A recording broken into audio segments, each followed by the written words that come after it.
Bien-aimés frères et sœurs, vous connaîtrez la vérité et la vérité vous affranchira. Ça, c'est pas moi qui le dis, c'est la Bible qui le dit. Mais moi, je vous dis mieux. Vous connaîtrez la vérité historique, notamment celle de vos ancêtres kémites, et vous aurez une vision globale de ce que c'est que la vraie souveraineté politique. J'ajoute, vous reviendrez à la spiritualité africaine ancestrale et vous comprendrez les enjeux de l'indépendance économique. Et pour terminer, vous accepterez votre identité culturelle kémite et vous obtiendrez deux choses. La première, c'est la paix.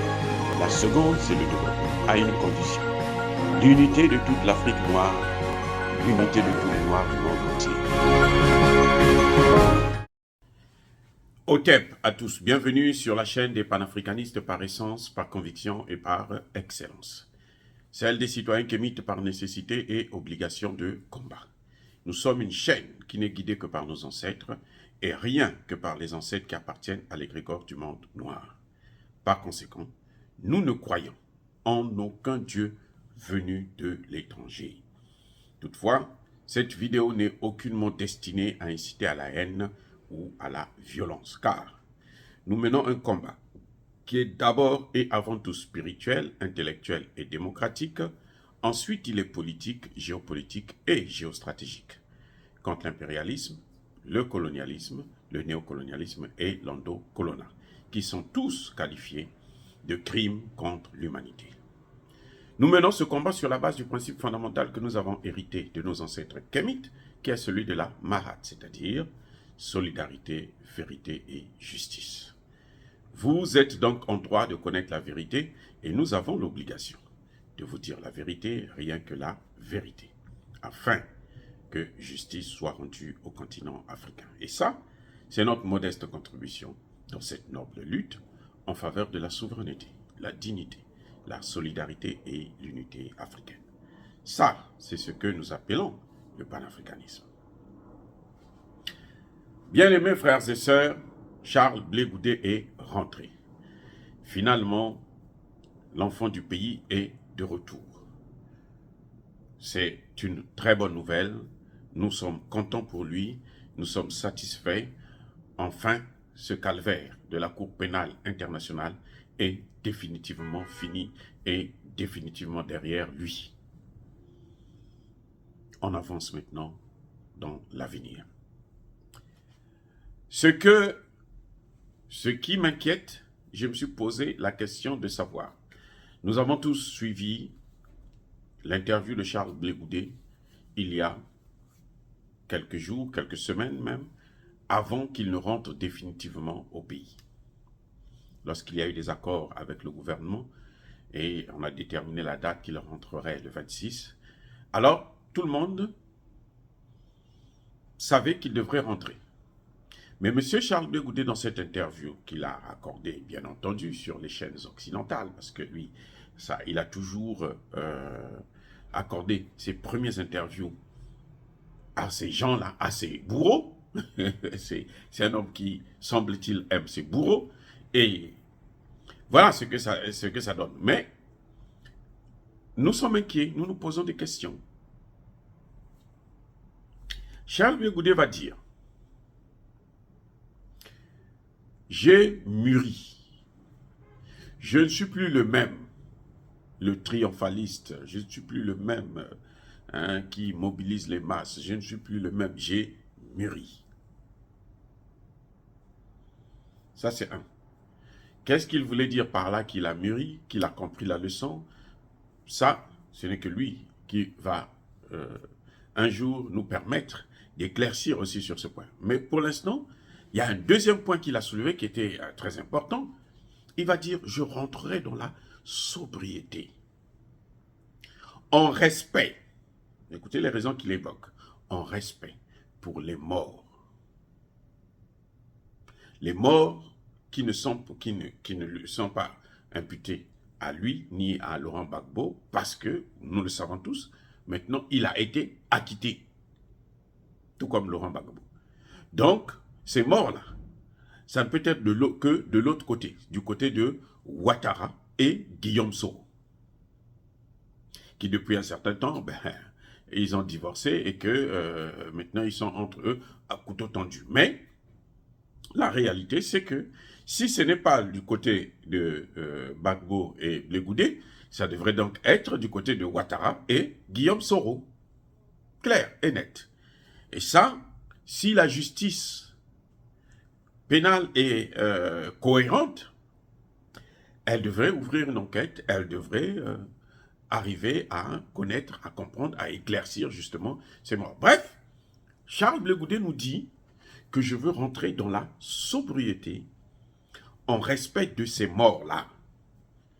Les 3000 morts, 3000 personnes qui sont mortes à cause de la bataille politique, politico-militaire entre Gbagbo, Blé Goudé d'un côté et Ouattara, Guillaume Soro de l'autre.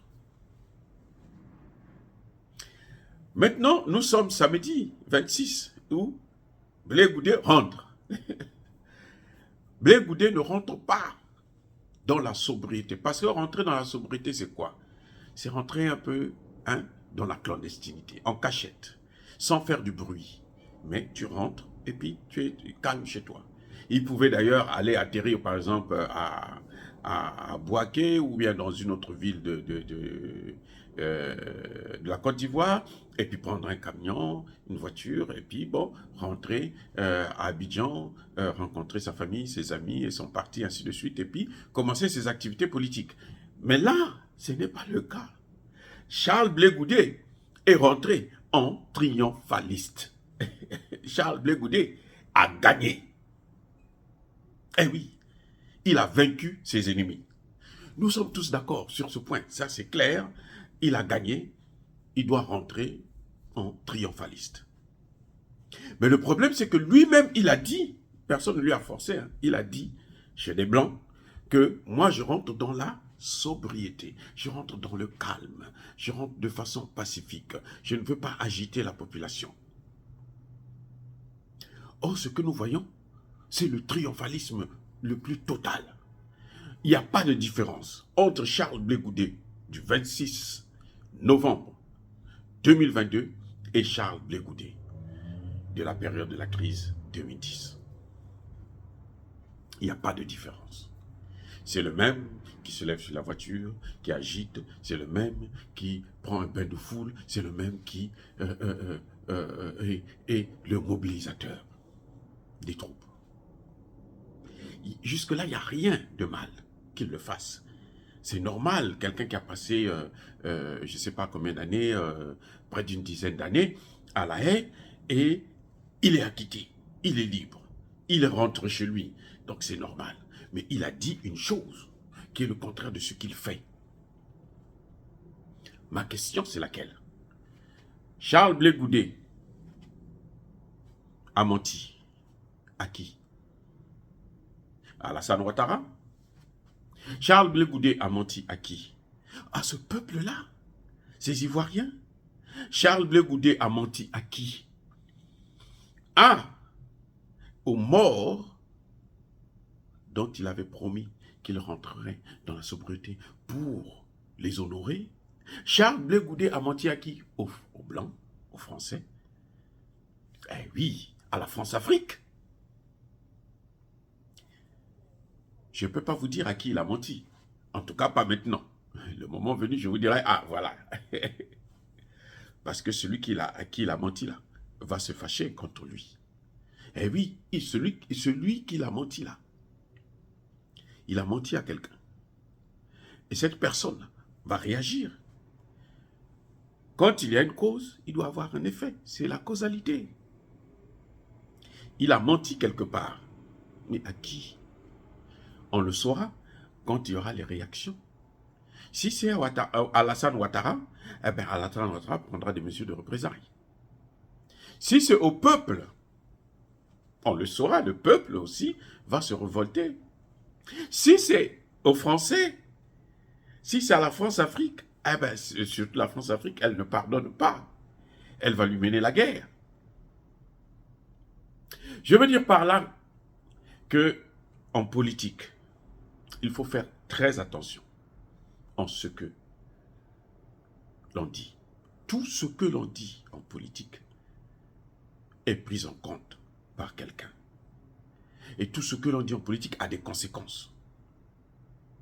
C'est pour ça que j'avais apprécié l'attitude de Laurent Gbagbo. Parce que Laurent Gbagbo, lui, il n'a pas fait le tapage pour son retour. Il a dit, je repars chez moi. Point.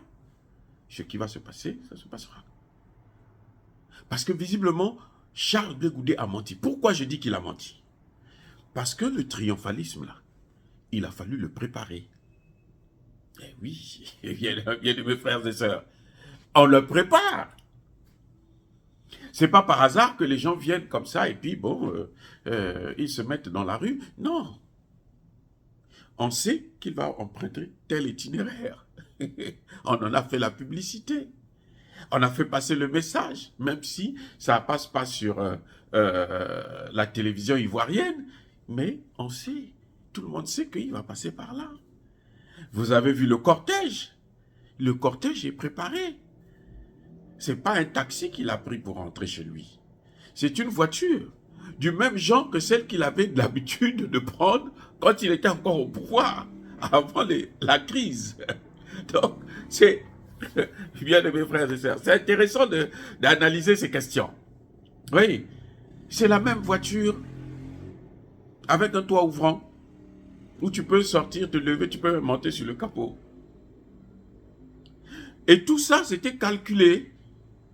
Parce que ce qui n'était pas calculé là, il venait, il prenait un taxi, il y avait sa femme, ses enfants, sa famille qui est proche et tout machin, quelques amis, et puis il rentrait dans un taxi où on loue 2-3 taxis et puis on s'en va. Mais non, là, ce n'est pas le cas. Ce sont des voitures privées. Et donc, tout a été organisé pour que ça se passe comme ça. Contraire à sa dernière intervention sur Mondio Média. Eh oui, les gars. Tout a été organisé pour que ce soit le contraire de ce qu'il a dit, ce qu'il a déclaré lui-même. Et là, quand il a déclaré, là, il n'était plus en prison. Il a déclaré, c'est un homme libre qui parle. Et il dit, voici ce que je veux faire. Et il fait le contraire. Maintenant, quelle confiance peut-on accorder à un homme politique de ce genre? Oui, d'aucuns vont me dire c'est la jalousie, c'est... Non, les gars. Parce que l'Afrique a trop souffert à cause des manipulateurs politiques. Quelqu'un qui vient, qui est en campagne, qui vous dit des choses, et quand il arrive au pouvoir, là, il fait complètement autre chose. Alors qu'on sait qu'il y a des gens qui peuvent, qui sont là, qui tiennent leurs paroles, qui respectent leurs paroles. Je vais prendre le cas de Simone Gbagbo. C'est une dame, ça dit que c'est incroyable. Cette femme est phénoménale. Depuis qu'elle a commencé à faire la politique, avant même de connaître Laurent Gbagbo, elle a fait la politique. Elle est arrivée avec son mari, avec Laurent Gbagbo, au pouvoir. Elle est sortie là-bas. Elle a été violentée. Elle a été tabassée. Elle a fait la prison encore, après, quand on a arrêté son mari. Elle est sortie de prison. Et elle est revenue. Madame est restée droite. Eh oui. Elle a les mêmes convictions. C'est incroyable. Donc, on peut le faire. Simone Gbagbo est passée aussi sur RFI, sur France 24. On l'a menacée. Madame, le gouvernement on veut vous amener à la haie. Madame, on va vous prendre pour vous mettre en prison. Madame, vous avez fait ceci, vous avez fait cela. Elle est restée sur la même ligne de conduite. Elle n'a pas menti.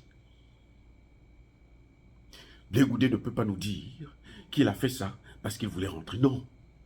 Quand il a accordé son dernière interview, là, ils avaient déjà un accord avec le gouvernement. On connaissait la date, tout le monde savait. C'est là qu'on nous a dit qu'il rentrait le 26. Mais pourquoi avoir menti? Je rentre dans la sobriété et tu prépares tout pour que ce soit tout le contraire de ce que tu as appelé sobriété. À moins qu'ils ne savent pas ce que c'est que la sobriété. Mais il n'est pas aussi bête que ça. Il connaît bien les termes qu'il a utilisés. Il connaît ce que ça veut dire. C'est ça le problème avec nos hommes politiques africains. c'est de ne pas avoir, c'est d'être comme des opportunistes.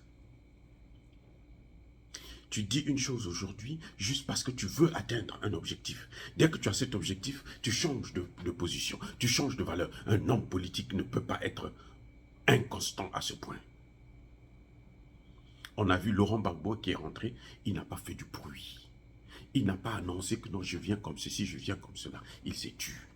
Parce que quand il va sur RFI, il sait que RFI, ce sont eux qui inondent l'Afrique, là, des mauvais, qui manipulent les Africains. C'est avec RFI France 24. Le dernier discours de Emmanuel Macron le prouve. Il dit, on va utiliser ces gens-là pour manipuler encore plus. Donc quand il passe sur RFI, là, il sait que les Ivoiriens vont l'écouter, les Africains vont l'écouter. Mais il vient quand même, il a l'audace de mentir et de faire autre chose. Ça, c'est un problème. C'est pas parce qu'on aime quelqu'un. Blé Goudé, c'est un homme politique ivoirien que j'apprécie beaucoup. Mais nous devons être capables de faire notre autocritique. Sinon, on ne pourra jamais évoluer. Parce qu'en face de nous, là, nous avons des géants, nous avons des éléphants. Nous sommes en guerre contre eux en permanence. Et il ne faut pas exposer les gens qui vous soutiennent parce que vous avez des petits intérêts que vous êtes en train de préserver. Parce que vous avez des accords. Comment il va justifier ça sur RFI France 24? Comment il va justifier ça à la France-Afrique qui lui a posé la question? Parce que RFI ne pose pas des questions pour rien. RFI, quand ça ne les intéresse pas, ils ne vont pas en parler. Vous voyez au Mali, quand l'armée malienne fait neutralise des terroristes, RFI n'en parle jamais. En tout cas, ou presque. Mais lorsque on tue un seul soldat malien, RFI fait passer l'information en boucle pour que les gens sachent. Donc, eux, ils ne posent pas des questions par hasard. Ils ont un objectif à atteindre. Ils savent. Est-ce qu'il a été piégé? S'il a été piégé, on l'a bien eu. Bien eu. Et un homme politique qui se fait avoir comme ça, ce n'est pas un homme digne. Je suis désolé. Je suis désolé. Beaucoup de fans de Blé Goudé vont me condamner. Mais moi, je ne parle pas de la politique pour plaire à quelqu'un. Je m'en fiche éperdument. Je parle de la politique parce que l'Afrique est en danger. L'Afrique est en guerre. Nous sommes en guerre et nous devrons gagner cette guerre-là. Et pour la gagner, nous devons d'abord commencer par faire le ménage entre nous, autour de nous. Sinon, nous allons tous couler. Je dis bien tous. Côte d'Ivoire, Congo, Gabon, Cameroun, ainsi de suite. Tous. Nous sommes perdus. Aujourd'hui, si le Mali réussit, si la Centrafrique réussit, et on est en train de voir le Burkina Faso qui est en train de naviguer entre deux chaises, si le Burkina Faso réussit, c'est fini, c'est une grande victoire pour nous. C'est l'Afrique qui est en train de réussir. Parce qu'on sait que la Côte d'Ivoire aussi va réussir, le Sénégal va réussir, ainsi de suite. Même le Niger. Donc nous devrons faire le ménage. Faire le ménage. Oh, bien aimés frères et sœurs, dire cela c'est inciter à la haine ou à la violence. Non, yaba, colère, yabalebe. Je fais mon analyse politique, je donne mon point de vue. Il est discutable, je comprends. Hein? Souffrez. Souffrez, en tout cas pour les fans de Blé Goudé. Souffrez que je dise qu'il a menti. Parce que moi, je constate qu'il a menti. C'est mon devoir de le faire. Sinon, ça n'a pas de sens de faire ce que je suis en train de faire. Sinon, ça n'a pas de sens de perdre le temps à parler des questions politiques. Sinon, j'ai passé 8 ans à l'université à étudier la science politique pour rien du tout.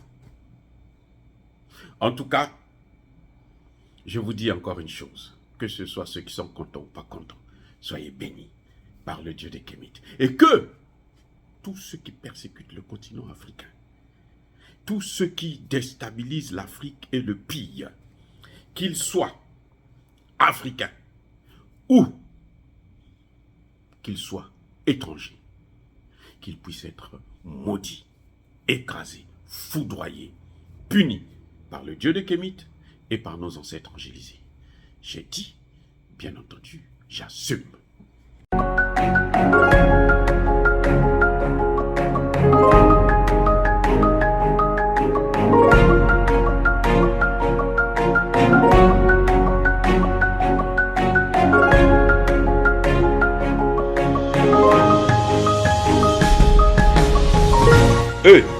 marche par la foi et non par la vue. Mais moi, je vous conseille vivement de marcher par la connaissance scientifique et historique, notamment celle de nos ancêtres kémites, par les 5 sens et par l'intelligence. Abou Abia.